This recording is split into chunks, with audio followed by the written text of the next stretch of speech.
Hi, everybody, and welcome to Realty Success. We are so excited today. We've got a great guest, and you're going to have a lot of fun with us.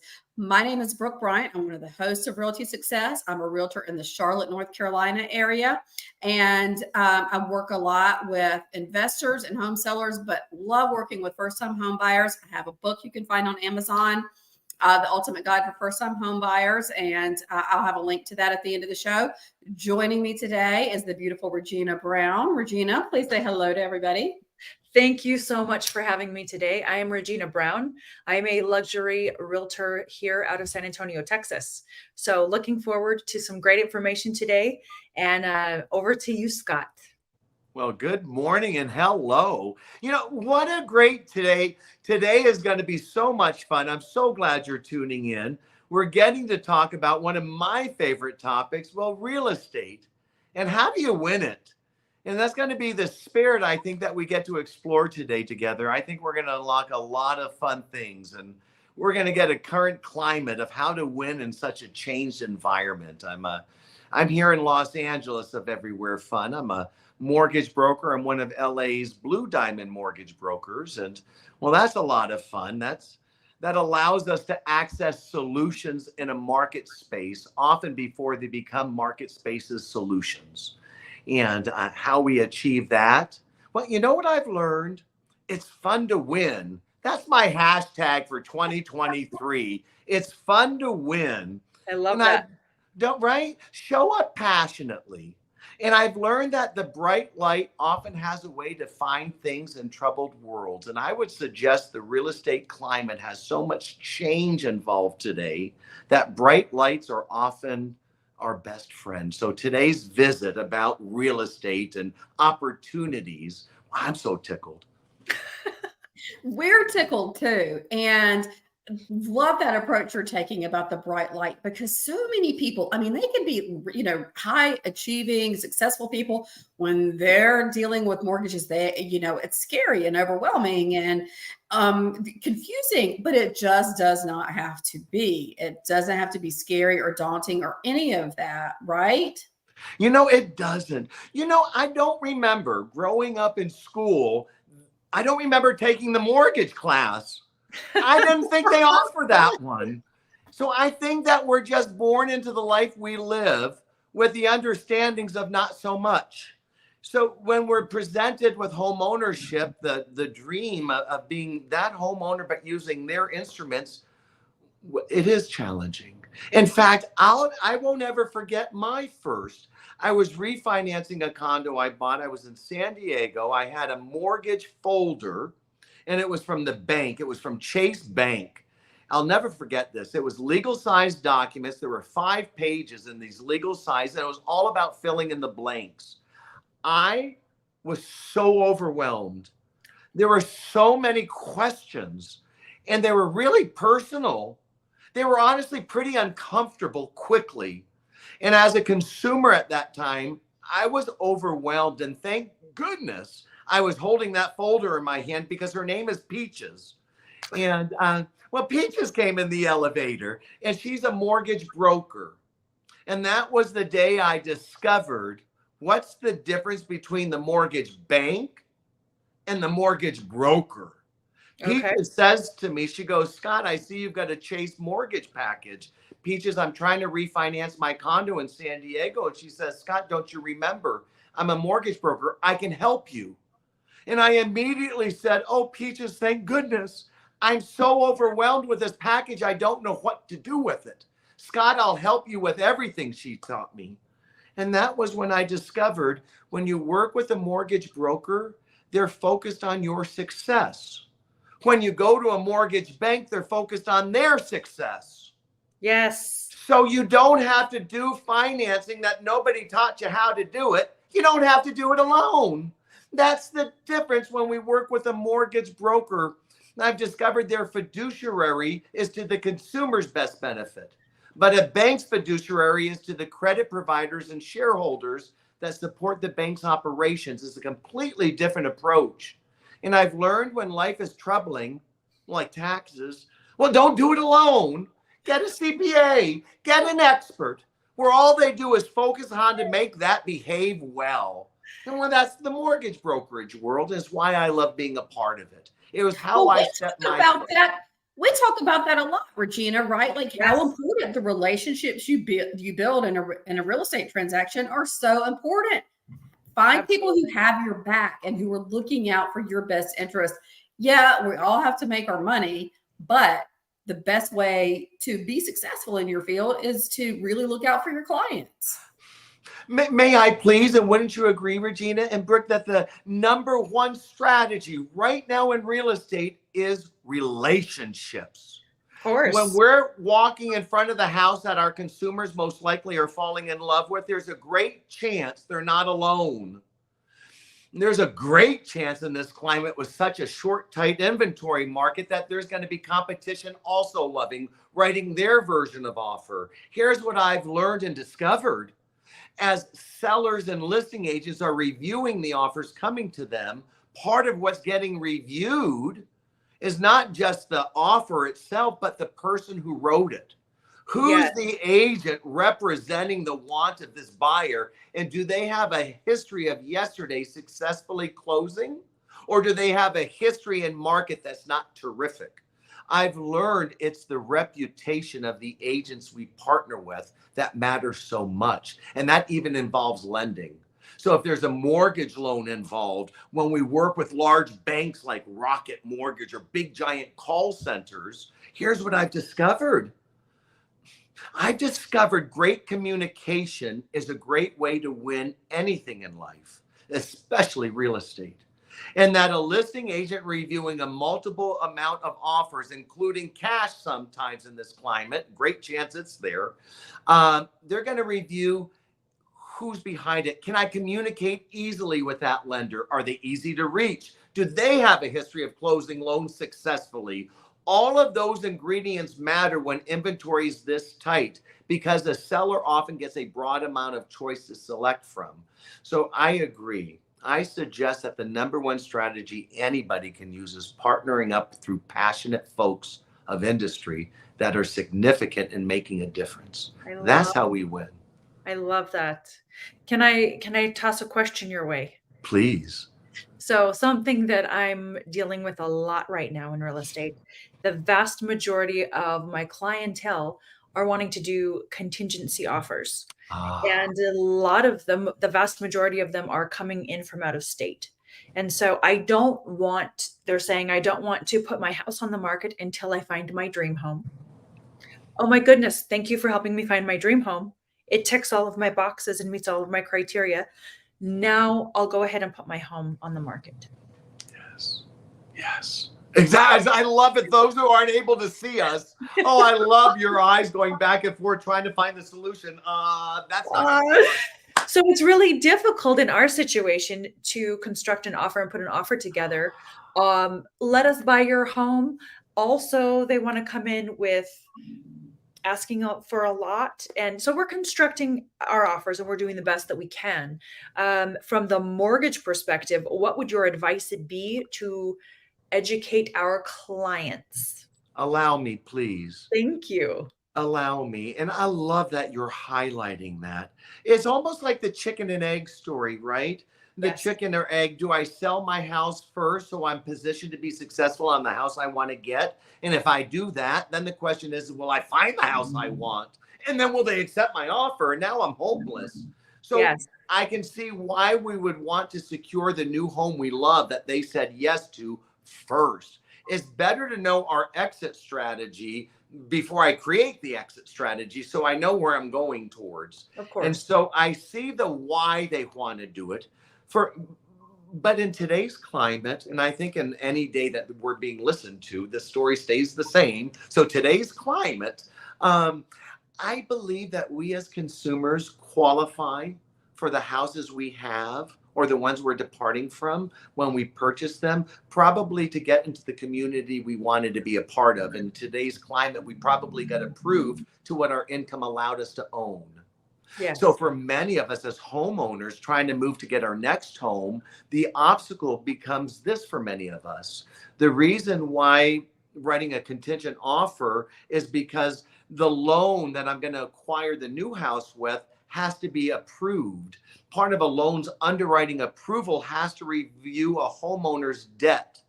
So when I'm reviewing debt, I'm taking a look at the debt that they currently have. And this story is a story about them owning their home still, not yet sold.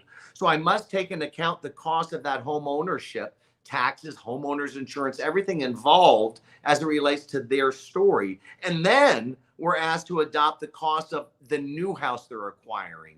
And so when I blend that for many consumers, all of a sudden I exceed the amount of their income's ability to borrow all of the homes at the same time. And of course, most don't want to carry them at the same time. They do want to sell it later. But the loan isn't able to be done for many in that environment because the income earned most likely may not be enough to cover 2 homes at once. However, if it is, then that obstacle is not that home buyer's obstacle. And they most likely don't need to write a contingent offer, and they can focus on the house they're falling in love with and allow the other one to be disposed of afterwards. And I think we're talking about now the consumer that we just described that apply for a home that they can't carry 2 at once. So we're going to stay in that spirit, if I can, with the solution of how you can do it differently. So most of these people also are retirement age, and their thought process is we're going to sell the home and we're going to use it as a cash. We're going to buy the next house in cash. Well, there's that person too. That makes a lot of sense, Regina. There's that moving Okay. out of state to Texas is so magnetic, so many people coming. So you're saying retired people wanting to transport cash and to get it too. You know what I've learned right now? I don't think we're really buying real estate as much as we're winning it or losing it. And I think we're meeting buyers that hope to win it. So we're talking about, I want to do this and then I get that. I've learned in life, I don't get always my cake to eat it too. I've got to focus on my actual end want. And what I'm hearing is a senior who wants to retire into a home and then sell and then transport that money. So allow me this. That's one version. But I love your question. Now, I have no idea who's hearing us, and I don't think everybody's going to be a senior. So I'll speak in a broader sense so that we can affect more. So when I think of that, and it includes a senior in your scenario, but what's amazing is those that retain their homes. I don't think all of us think. I think many of us think that the program is to sell to get, because that's what we usually do when we move up to a new home or a new community. Somebody told me a long time ago, I wish I was younger earlier when I heard this. They said you can get rich by buying and selling real estate, but you can get wealthy by retaining it. Yes. I've discovered we don't always have to sell to get. There's so much abundance of equity. Wealth development comes through retaining real estate, not necessarily releasing it. So what if instead of selling it, what if instead we as that homeowner tapped into some of that available equity that most likely lives in the homes that we own in America? The majority of homeowners in today have an abundance of equity because of real estate's growth being so powerful. So depending on when you bought your home and what you owe, who's ever hearing us, there's probably an abundance of equity that there's mortgage instruments that allow you to unlock that to cash. Yes. By doing that, you could take lazy equity in this moment that would be converted to cash when you sold. But I'm suggesting, what if we kept? What if we kept and we rented? And what if we used like an equity line of credit, for example, and transported a portion of that equity from the house in Iowa that I want to now move to Texas in my example? I could transport enough to create a down payment. And in this story, I'm going to choose to rent the Iowa house. So what if I chose to do that and worked with my local realtor to find a tenant? And now I have a tenant to lease my home. When you go to buy your new house with you in Texas, for this example, as a lender, I can now use the rental credits that the lease is now in place to provide your buyer in Texas with once they move out. I can offset the mortgage debt that belongs to that Iowa house. So now you can qualify on your house without any need of any contingency offers. And that's a story of retaining real estate and adding a portfolio. And there's another way. So for those that have, for most Americans that have mortgages on their houses, most of us are going to have a Fannie Mae or a Freddie Mac mortgage. Those mortgages, Fannie Mae in particular, created a wonderful strategy just a few years ago that answered this question nicely. Allow me, since we've got a broad listening audience. If you're a home buyer looking to get your home in Texas or out of area, moving out of your home, and you are selling your existing home not yet sold, and you'd like to try to write a non-contingent offer, and you're in a hot market that you've got a willing buyer waiting to get it, in the world of Fannie Mae, as long as the buyer that's buying your home has removed their loan contingencies and created those, I'm now able, if we're using another Fannie Mae mortgage, to offset the debt that lives on the house you're selling because you're in an approved sale and that buyer's removed their loan contingencies. That's another way of approaching before that other house sold. I like it. It's very That's just another way. There's another way. Because you asked me to speak through a senior's lens, so I'll do it now. Did you know that it was a handful of years ago, it was 2008. Most of us are not familiar with what's called a home equity conversion mortgage. A home equity conversion mortgage is an insured mortgage that only becomes available to you and I once we turn 62 or older. So it's a solution designed to protect and serve seniors, the future of our tomorrows. They get different tools as we start to retire forward in life. A home equity conversion mortgage for the first time is able to be used to purchase new real estate. So there could be a potential that the example you just gave me, Scott, they want to pay cash for the new house. And I'm assuming they want to pay cash because they don't want to have mortgage debt commitments. So what if we used a home equity conversion mortgage to buy the new house with? A home equity conversion mortgage is amazing. What it invites, it's a loan solution made available through the Federal Housing Authority, FHA. So FHA insures and creates this home equity conversion mortgage, and its invitation is to be able to have a mortgage instrument that requires no monthly repayment. That monthly repayments are made by choice, but not by requirement, allowing them to have the new house they want to buy with no payment, just like they wanted to use all their cash for. You know what I've learned? As we age forward, I'm aging forward. Getting out of the car is not as simple as it was just when I was younger. I mean that. And having money in my bank account, especially in this high inflationary market, I bet is a safe space for a retired individual to put their money. Tomorrow could be something I didn't expect. And having liquidity dollars in place to speak to it is going to be a more comfortable resting that night for that senior. So if we're a senior, as you described, I would recommend examining the power of what a home equity conversion mortgage can do, because it can provide a solution through a revolving line of credit.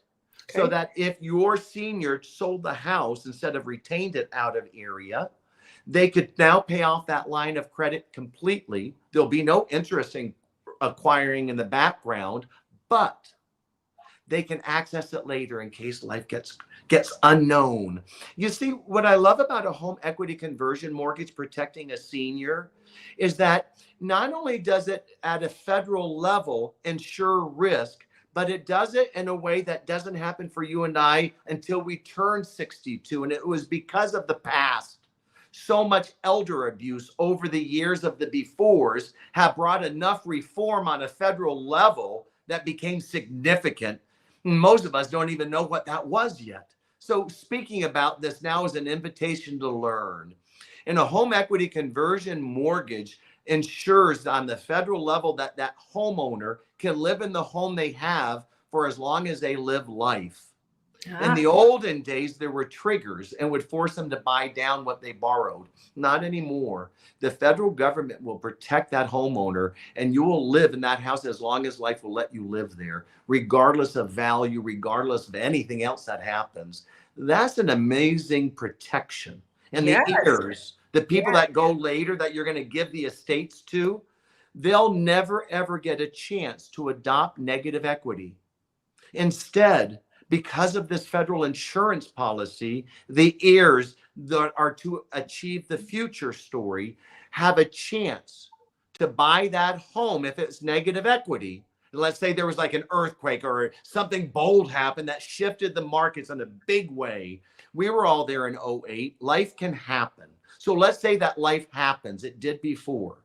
When those FHA insured home equity conversion mortgages are presented to challenges, the federal government guarantees that the heirs can get that estate for 95% of the current value. So if you borrow 200 and it's worth 100, you can have it for 95,000. The federal government will pay the variance. There will never be negative equity for the heirs. It's the most powerful loan I've ever seen insured, but on a federal level. And most of us don't even know it exists, but it would solve that problem. And then, That's incredible. Isn't that delicious? Well, what's so great about all this is that there's almost always a solution to every problem. If you're working with the right people, they've got something in their toolkit that's going to help you find a solution to the situation you're in. Real estate varies drastically from transaction to transaction, and you have to have people like you who are wicked smart, who know, hey, let's figure out a solution to this. And you can find one. That's amazing. Isn't it true, Brooke? You know what I've learned? So 2007, it was August. The secondary markets shut down for the first time in our human history. It had never happened before. And the money stopped. So I won't go down any rabbit holes, but please. In mortgage banking, the topic we're reviewing today, money has to move. So a mortgage bank or a bank funds a mortgage for a consumer to finance real estate, and they fund several for a given period, let's say a month, but they're doing it off of a line of credit, and they fund off of a line of credit. They take the loans that they had just funded for their qualified buyers or homeowners, and they sell them to end investors. They get their initial profits and they're able to reset that line of credit, and the money keeps recycling. And that is how mortgage banking works. That stopped behaving in August of '07. In February of '08, Fannie Mae and Freddie Mac were taken over by the federal government. The federal government told every existing lender that was still left in the market that if you lend to our rules, we will buy your mortgage. So money could continue to move even though there was no secondary market to take these loans to. So almost all of us in America have been living off of the federal government loans since 2008. Most of us, and they're still owned by the federal government. I say it all on purpose because here we are in 2023. Such a better time. Well, you know what? It took a long time to get here from '08, '07. But the now moments is that there's a reactivated, that secondary market that shut down is reopened again. And that's an invitation for building solutions that have nothing to do with the federal government's requirement to buy the loan through their guidelines. So there are solutions that are being built right now, Regina, that help to answer your question even more than what I did. Allow me, please. Here at our brokerage, Scott Griffin Financial, I'm in Los Angeles as my primary focused market. LA is a very competitive city. Even getting a parking space is competitive. Inventory is our problem throughout America. There aren't enough homes to buy for those that want to have them. And in LA, in a lot of pockets, it's a multiple offer. And it's that same question you had, Regina. How do I get the new house when I haven't exited the old one? So we've worked with some of our investors, and we literally launched 2 years ago a solution that I found so powerful. And in your local market may have one that could look similar. I'm not sure. But here in Los Angeles, California's market, here at Scott Griffin Financial, we built what we call the Move Up Buyers Program. Well named. Here's what it does. It allows us to order an appraisal on the house that the homeowner currently owns. On the appraisal, we order a market survey. It tells us what market rents would look like if this homeowner decided to convert this to a rental. I spoke earlier about using the solution of converting to rental, but I said you had already had a lease agreement. The move-up buyer program doesn't require any new tenant. It just requires the appraisal with the market survey that will tell me what rents can look like when you move out of your primary home. And now that becomes non-primary because the replacement home now is the primary. You invite me through this solution to offset the mortgage debt that that house currently has by using a portion of the rents that the market survey told me. And I use that to offset the debt. I often bring an equity line of credit on the house that they currently own because most home buyers say to me, Scott, that sounds wonderful. You won't look at the debt, but that's where my down payment was coming from.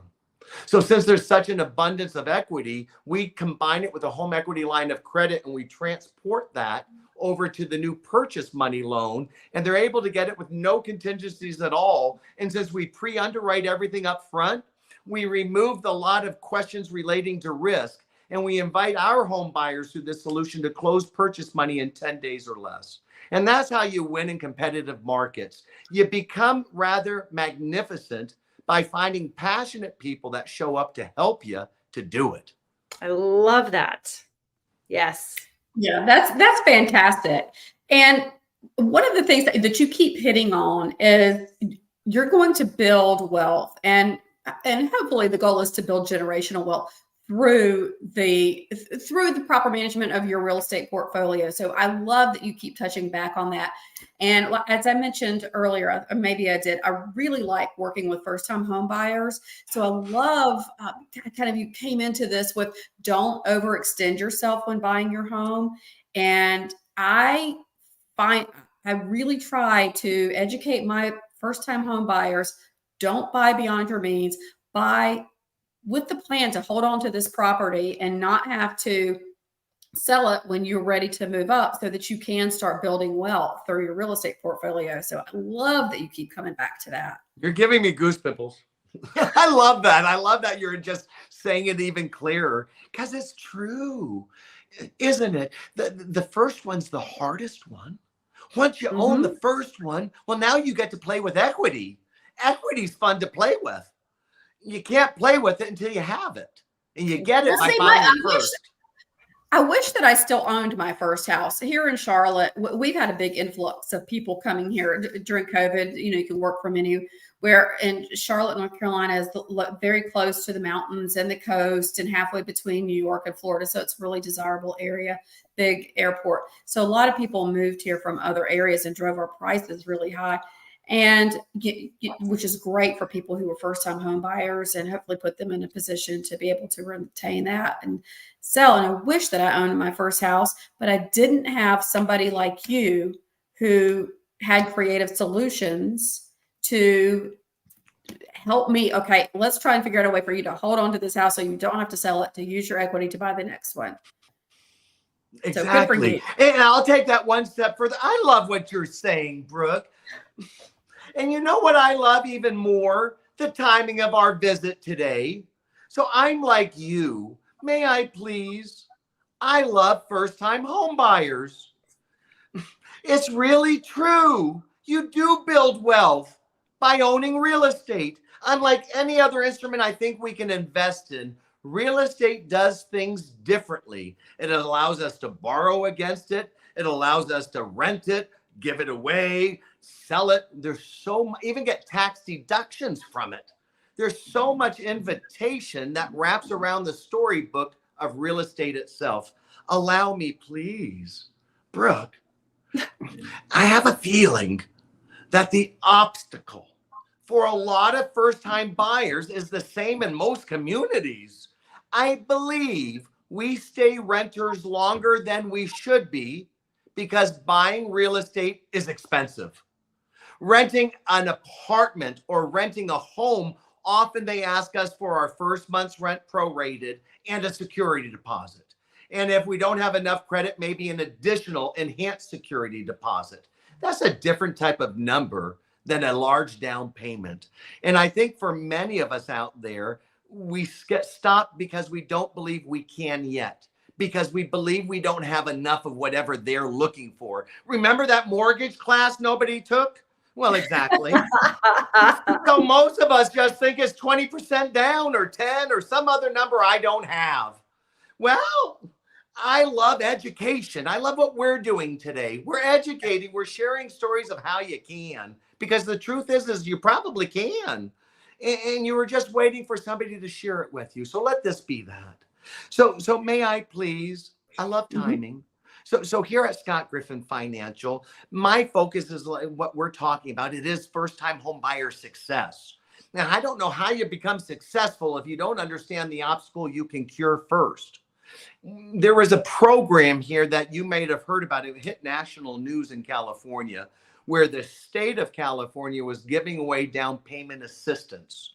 And there was so much assistance provided. They had a lot of funding for it, like over $300 million.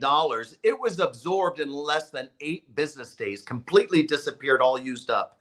The demand for ownership is massive. We know this. We just don't believe we can because we may not have a lot of dollars. So here at Scott Griffin Financial, we worked with our partners, and just right this week, it's an awesome week because we just launched First Home Plus. Literally the very best in my career that I've seen that speaks to yes, that really creates a solution to let you have a house. Here's what it is. It invites a California, Los Angeles, Orange County, or the 2 Southern California counties. So I'll speak through that lens that this is doing. It allows them to buy with 1% down. 1% down is a much easier number to measure. It feels like a security deposit. So right?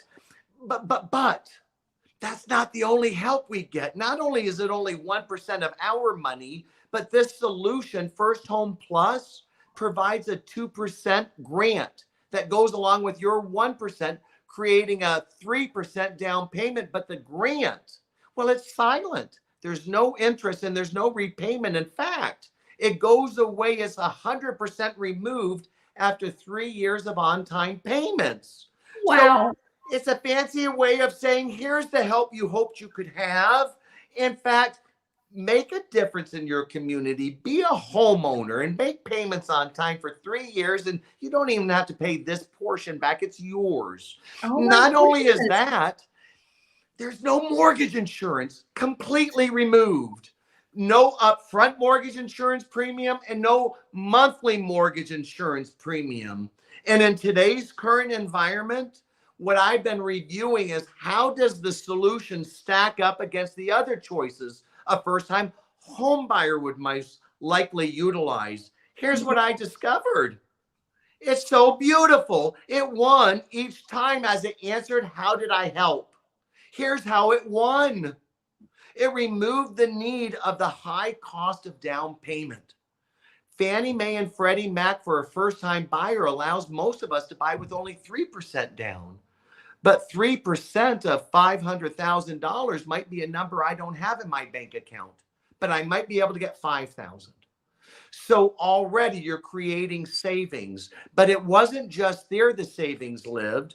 When you entered their minimum buying, like 3% down at Fannie Mae, first time buyer, well, the interest rate was the highest they had available to borrow because it was the riskiest loan that they have designed to offer. So not only was the cost and the rates you pay much more significant, but so was the cost to even achieve the loan. And then when I included the mortgage insurance premium, the savings that First Home Plus provided was significant upfront and every month thereafter. And then I looked at the other choice, which is FHA we use. Well, that one invites us to put 3.5% down. You know what I love about FHA? It's the government's way of spelling yes. FHA is a way of saying yes, I'll help you where others wouldn't. I love FHA being a solution for many of us getting our first homes. However, yes comes at a price. Now, it really won't be an interest rate because there's a strong likelihood the interest rate will be lower than Fannie Mae's interest rate because it's federally insured. However, FHA insurance requires 1.75% of your loan amount up front as an insurance premium. Most of us don't have 1.75% additional, so that gets financed in the loan. So when you start comparing the other choices we use, the savings stacks up at a significant level, no matter how you look at it, entering the home or paying for it monthly. And in First Home Plus, since there's no mortgage insurance, that means more of your on-time monthly payments are going to your tax deductions, because mortgage insurance is expensive for some and it's not tax deductible. So why is it there? Let's get rid of it. So First Home Plus did that. And it's did it because here's what it's wanting to do. Here's what we want to do. Communities become stronger through the homeowners that make those neighborhoods theirs. And there'd be some wonderful people in these homes if we could just give them a helping hand. So how do we interpret that? Well, Southern California is expensive. So we believe those that earn $109,000 and less, it sounds like a lot, but when you take that income and put it into LA's math, it's often not enough to get a house you can live in, not with everything else, and not enough to save. So we say if you earn 109 or less and you're in LA, we're going to give you access to this solution, getting the house for 1% down, no mortgage insurance, free grant money. Just go get a home and start winning next. But Scott, yes is so powerful. Right? First step, and the ripple effect that it has throughout the community for those families investing in those schools and the small businesses. And it's just the far-reaching effect of that one yes. It's fabulous. That's fantastic. Brooke, that's so well said. So well said. You help one family, has such a rippling effect throughout all of the spaces, and then you affect others. And I've learned that we take action as people when we see other people winning. I think that we see it when others do it. And so let's be witnesses for people to let them know they can. Man, and if your home's in a community that is zoned by the federal government as a census tract, then there's no income limit. And so it's fun to help when you're bringing solutions that matter and become significant. Now, not all of our listeners today are living in California's market, so that solution may not become theirs. But what I recommend is to check with your local state housing finance authority. Now, not every state has one, but many do. Housing finance authorities are designed to create solutions for their state and cities to get first-time buyers into those homes. They do it by lending money, by doing some other tools. They're little intricate, but they're a way of how you do it. And a mortgage broker is a great way of how to find them. Wherever our listeners are hearing us through, I recommend find a mortgage broker. Allow them to guide you down the path of what today can look like. You see, when we go to a mortgage bank like I did before I met Peaches and I went to Chase Bank, there wasn't any advisement provided to me. Instead, it was a folder with all of their marketing material and the application with a checklist of everything I had to put together that became so overwhelming. But there wasn't the hand-holding. It wasn't the path guide. I didn't get a pathfinder that led me down the path of yes by any means of the word until I met her, until I met Peaches. And then all of a sudden I've learned it mattered. I've got a client right now. I'm on the seller side, but the buyer was with one of the big banks that you've mentioned here today. And he started with this small mortgage broker, went with the big bank because they flashed a nice interest rate and everybody's looking for a good interest rate now.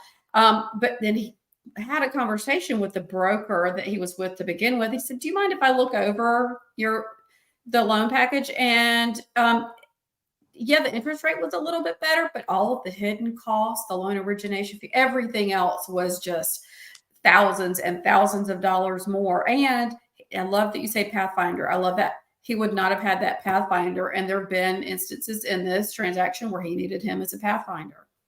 I love that. I love that so much, Brooke. Yeah, again, we're back to that same thing, that mortgage class we never took. Nobody ever taught us how to read a loan estimate with clarity.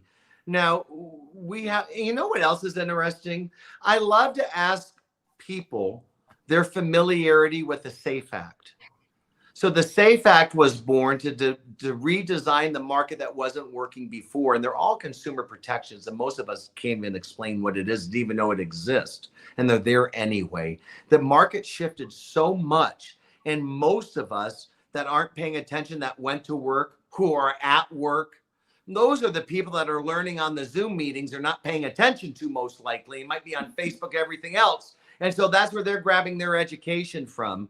And then you find these oddballs over here that don't even know they're working. And they're not only paying all attention to what's out there to learn, they're even Googling the stuff nobody told them because they've got passion to understand it. I think it's passionate folks like that that brings so much strength to why a mortgage broker is such a significant partner when it comes to financing real estate. And why did an industry get developed that all it did was focus on one instrument? It's all it does, but it does it better than anyone else because it's all we focus on. There's no auto loans, no credit cards, no checking accounts, no CDs you can buy. One instrument, but we do it better than anyone else because we hyper define only on it. When you step into that moment, it's a different moment to be a part of. And lending through the lens of they didn't teach me is a hard way to do it comfortably. It's nice to have a pathfinder.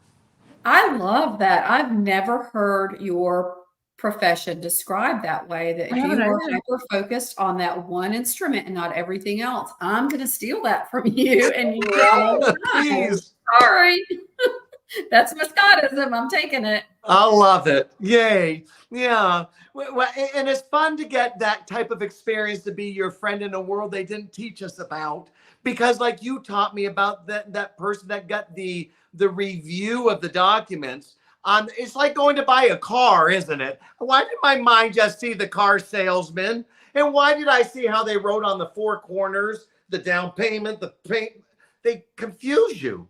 And they focus on the thing they know you're looking at, monthly payment. But if you get to this, isn't this what you wanted? But all these other areas are there also, but I don't know what those are. Look over here, right here, the interest rate you asked me about. You wanted that one.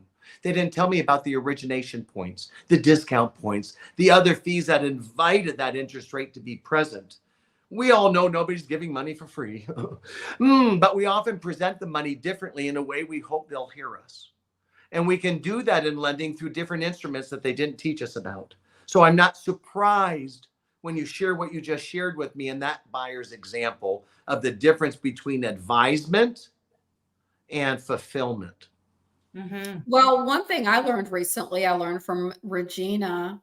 She's got a great line about interest rates and homes. And so, yeah, you can have a great interest rate, but if all of those other fees are involved and, the end result is just in the interest rate, big deal. That could be changed. What's your line about interest rates, Regina? Marry the house and date the rate. Yeah, and divorce the landlord. Yes, and divorce the landlord. Yeah. That's not my original line. I just use it every day. I love it. I love it. You know what, please? So home ownership, we're talking about how amazing it is. Some of us don't even see ourselves doing it because it feels like it's their story, not our story. Hopefully what we're talking about today is inviting people to see their version of their story, because the chances are you sure can. And I just love that. When I think about interest rates, here's what I think about. It is so interesting because sometimes a higher interest rate is better than a lower interest rate. And it's for the reasons we're speaking about. Everybody's goals for the houses they have is unique to the people buying them. So that story about one size fits all, it's not true. That robe does not really fit everybody, even though it said it did. Mortgages are no different, right? And so here's what I mean. Sometimes we step into our first home as a stepping stone to another home later. Sometimes we're going into a community because education is there, and I'd rather own during education than rent during education, but then I might sell after my education completes. Everybody's goals belong to them. So to achieve a lower rate and lower payment, there's an exchange, and it often means that I'm going to pay a higher cost up front for that mortgage. Something has to give for me to get, one way or the other. So when I look at a higher rate and saying that sometimes that could be better, well, It can, because higher rates often mean lower cost. So there's often an exchange for a higher interest rate. It may, in exchange, offer a lower cost to enter the playground. If you've got a mortgage that you don't intend to keep for 30 years, then why would my focus today be on trying to get the lowest rate humanly possible? I suggest that we're in a market that is history making. We got here through inflation. We got here because inflation went the fastest it's ever gone in history. The bond market is what controls mortgage rates. The bond market's kryptonite is inflation. And since we have the highest inflation, you can imagine what's happening in the mortgage market. Until last year, the federal government was buying most of the mortgage-backed securities in America. They stopped. So now we're reliant on just the regular market buying it. And now we're in this inflationary pressures. That's why interest rates are really shifted right now. Those are some of the ingredients of why we're here. So as I say that out loud, there's a suggestion that once inflation tames and makes a reversal and it goes down, well, then so shall be the interest rates. Now, if that's true, and you're a homeowner who's going to have your home for a while, one might suggest that the mortgages we use to acquire the houses today are some of the mortgages we'll refinance in the future when the markets make a correction if it invites us to. There are so many indicators that suggest the possibility exists. And if it were to be true, wouldn't it have been a shame if you invested so much money in that initial mortgage that you're able to reset now for like 1% lower or 1.5%, whatever, however lower it is, and you want to do it, but you just spent all that money to get the one that's even higher? I suggest we're in an inflated environment right now, and the lowest rate may not always be your best solution. Work with an advisor that will educate you on the things nobody taught you about so you can see what fits your needs correctly. And that's the difference of what happens when I go to a bank or a mortgage broker. Very, Yeah, very the well education said. you say none of us got. I think in real estate, it's the onus is on us to provide that education for our clients, and for us to stay as knowledgeable as we can and on top of the ins and outs of our industry so that we can be that pathfinder. I'm going to use one of yours again, the pathfinder, to help our clients find the best solution to their goals.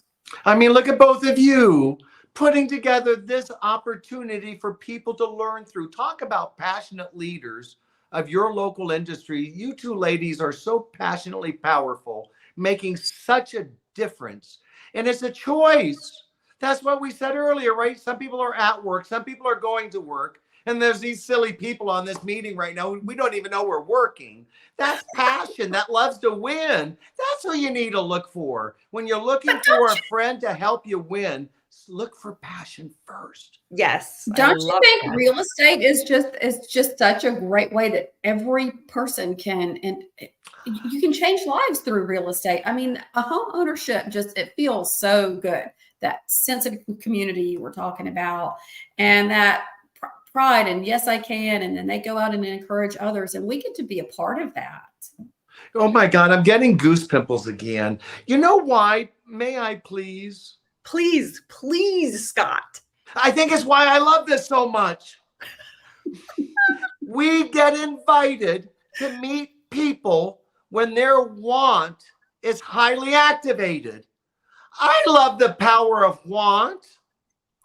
I love what happens when we get to say hello to somebody who's activated in their own personal successes. And then we're invited to be with them on that journey and that piece that's so meaningful, so different than just asking what you'd like to eat this afternoon or whatever else we might do in life.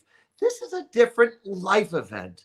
And gosh, I don't think it ever becomes unemotional. Now, I've been doing this since 1997, not forever, but please, I'm not immune to emotional feelings during my own real estate transactions. I refuse. You know that story, just because you can doesn't mean you should. I'm a licensed California broker, real estate broker. So I can list, I can sell, I can represent. I dare not. I'm an expert at lending. I hyper focus on it, not the other pieces. I work with professionals. And I've learned that when you want something wonderful, simply don't do it alone. Get an expert. And I practice what I preach. Because real estate is emotional. And there's so much that we don't know, even that we don't even maybe know to ask. And that's the gift of seeing real estate through your eyes, for example. I'm confident that when you guide your successful buyers and sellers, is through advisement. Here's what it is, but here's why the what is present. I think a lot of people in the industry only speak through what, and they forgot about sharing the why. And I've learned it's hard to understand if I have why unanswered. So I think that's what passionate people do.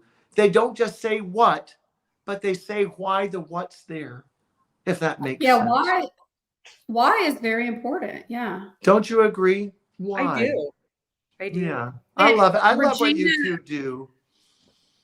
I have Regina so and many Aaron questions. have a great approach with their clients. That Aaron's not here with us today, but Regina and Aaron work together in their business in San Antonio, and they have said something very early on when I met them that really stuck with me. When they meet with clients, it's as if they're dating them, because they want to get to know that why. What are your goals? What are you, not just this quick, okay, let's find you a house and get this closed so I can move on to the next one. They create that relationship and really look out, okay, this is going to be long term. This is maybe their first time home experience. I could be working with them for years and years and years on other transactions, and they invest that time. Well, and then their family, their friends, their work colleagues, it spreads. And so Quickly. the relationship is very vital to us. But Scott, I would love to ask you a little bit about the debt to income ratio that's important. Please. I love your question. So debt to income. So when a lender underwrites to the word yes, they've got to answer some questions. A law passed through that SAFE Act I spoke about earlier is called the Ability to Repay Law. This is important to know about. For any home that we're going to buy that we intend to live in, any lender that makes a loan to that type of consumer must validate by 8 specific steps their ability to repay that mortgage. Nobody gets to skip it. So that's very important. Part of how we answer if you can pay it is that we look at all of your debt. So debt, credit cards, auto loans, student payments, commitments that take your money out of your wallet and puts it into somebody else's. Any form of debt that happens with, even if it's debt that's not on your credit report. So debt, even looking at the new house you're buying, not just the mortgage payment, but that house has property taxes. It has homeowners insurance. It has things that will create debt. So we're going to look at all of the debt that you would take on after you became that homeowner. And then we're going to say, how much is that debt against all of the income you bring in? So we call that a debt to income ratio. So debt to income, for many of us, thank goodness, technology is so smart. It's all the years of algorithm development that makes it smoother, faster, better. Well, when it comes to underwriting risk, most of us are going to use a federally backed loan in today's climate. And we use automated underwriting. Automated underwriting uses technology to make credit decisions rapidly. The debt to income it allows a consumer to have is now based on a multitude of measurements that relate to the consumer. So one consumer may be able to use, let's say, 43% of all of the income they have to speak to debt. But then another buyer looking to buy that same house, they might be able to use 47% and get approved where the other one didn't. But I'm looking at the same house. And that's because everybody's an individual. What money do I have left over after I own the house? What credit score did I have when I applied to get the house? There are so many questions that get asked that help to answer how you get to do it. Debt to income is such an important piece to that. So debt. When we look at the debt, when we're thinking about home financing, you can imagine that you as the home buyer will be better benefited by not adopting new debt. The less debt we have, the better we're going to be at getting there, yes, because more of our income can focus on the house not on a car or an auto or something else. So that will empower you. May I please, when we go to buy a home and we exceed what they call their debt to income level allotment, let's say they allowed me to use 45% of what I earn. In the house I found I'm at 46. Well, that doesn't mean you can't have it. Remember that mortgage broker you were working with? Well, guess what? They're going to be able to do differently for you other than say no. They're going to review your credit and they're going to find an opportunity to reduce some of your debt. And while you're in an active escrow, I can rescore you. So I can take your credit report and I can take data that's no longer accurate and make it accurate to right now. Normally, we have to wait 30 to 45 days to update data quickly in a credit. But when we're in an escrow, I can do it in less than 5 business days. So I can go from no to yes rapidly if we get stuck in an income level. And so can you by reviewing the debt that's being looked at and seeing if you have the ability to reduce the debt. Sometimes we're empowered by taking the debt, paying it down instead of making a larger down payment. Maybe I'll take down payment dollars and make those debt reduction dollars so I can get to yes. Life has creative paths, but the debt that we carry in life is what they're going to measure first. And everybody's version of how they're going to be looked at depends on how you started hello. Yes, that makes perfect sense. I love this has all been focused on finding a way to say yes. And I mean, that's what this is all about, right? Yes, so that your clients can find that pathway to home ownership so that they can develop wealth and make a change in their life and the lives of future generations. And it just amazing what you're doing and the passion that you bring to it. And you're so kind. And Brooke, may I please, since we both share such a strong passion to help first-time buyers succeed, allow me, please. Most of us listening, I'm going to guess, are not yet familiar with a term called trended credit data. This is going to be something you're going to become familiar with. So I want you to be educated earlier instead of later. So thank you for listening to us. Allow this to be our gift to you, because you're going to find this as a very strong gift as you enter home ownership some point today or tomorrow. Trended credit data allows a mortgage underwriting decision to happen differently. When we make underwriting decisions as an industry, we use credit scores so strongly on how we estimate your ability to repay that loan. You see, a lender has one master question I've discovered. And here's the master question. Will you pay me back? I have to ask a whole bunch of other questions to get to the master question. And so as I think about that, and I think about will you pay me back question, I think about ways of how you pay back. And so allow me, we're able to win in today's climate in so many different ways. And educating first-time home buyers on trended credit data is how underwriting through algorithms is going to look at us. Credit scores were built in the 90s. I thought they were here forever. They're not. And credit scores, there's over 30 different algorithms used in the market space. Real estate uses one specific one. So our credit score that we underwrite to has a different look than the one you most likely get from your credit cards, just a different algorithm. But allow me, the credit score is no longer the only thing that we're going to make credit decisions on. Here in the near future, you may have a 700 plus credit score and get denied a mortgage.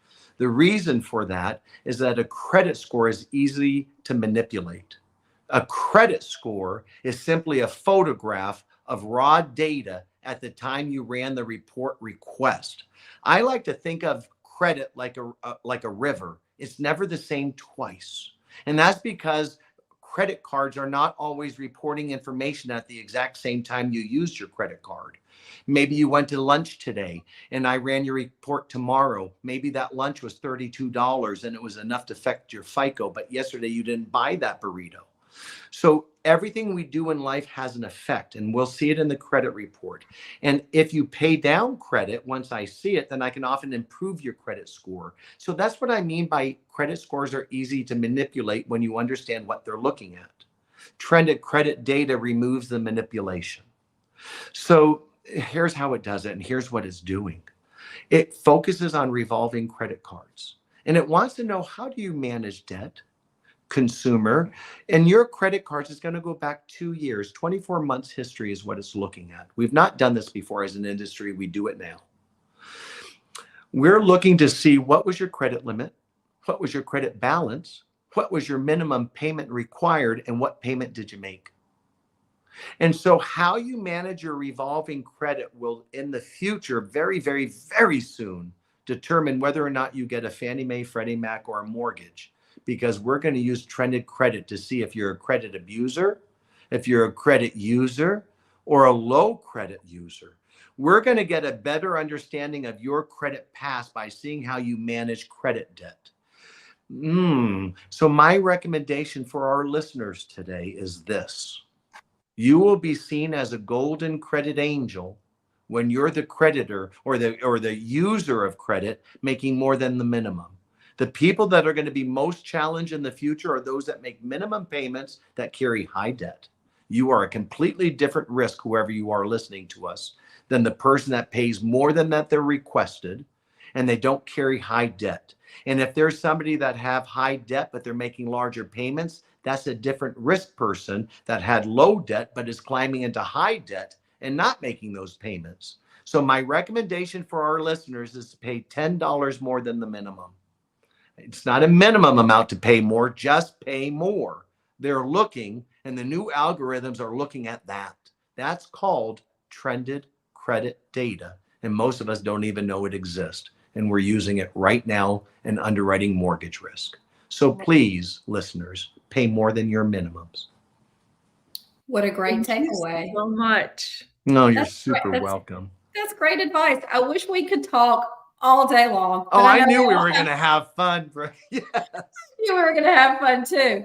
But that is our time for today. And it has been delightful and so informative. And I really hope that everybody takes away from this that yes, you can. You just have to find the right people to get you there. You might not be able to do it today, this minute, but you can do it. You can get there. There are people out there who will help you find that yes. And one of those people is Scott Griffin. Scott, tell everybody where they can find you.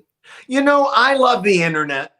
So please, I'm a national television host on Bloomberg Television as well. I'm also on CNBC and Fox Business. The show's called Financing the American Dream. And it's a really fun place to explore real estate lifestyles and communities throughout America. So you'll find me on television. You'll find me on Apple, Roku, streaming on your local streams. 818-20-SCOTT. What a fun phone number. Who guessed 818-20-SCOTT? Well, I did back in 1997. So 818-20-SCOTT. We'll talk directly. And scottgriffin.com is another fun way to find hello. And thank you again for inviting me today. I love what you're up to. I love what you inspire and invite. And none of this would have been possible today without your inspiration. Thank you. Well, thank you. And to the lovely Regina. Thank you so much, Brooke and Scott. Again, Regina Brown here out of San Antonio, Texas. You can find me on all of the social medias. And you're ever looking to buy or sell here in San Antonio, I would love to help you out. And I am Brooke Bryant. I am in Charlotte, North Carolina. And we talked earlier off camera. Charlotte is the home of the best barbecue, not Texas. So, Scott, you're going to have to come try some barbecue in Charlotte. But it was so great today. I learned so much and can't wait to see what else you're up to, Scott. I'll be following closely, and we'll see all of you guys next week. Take care. Thank you. Bye, everybody.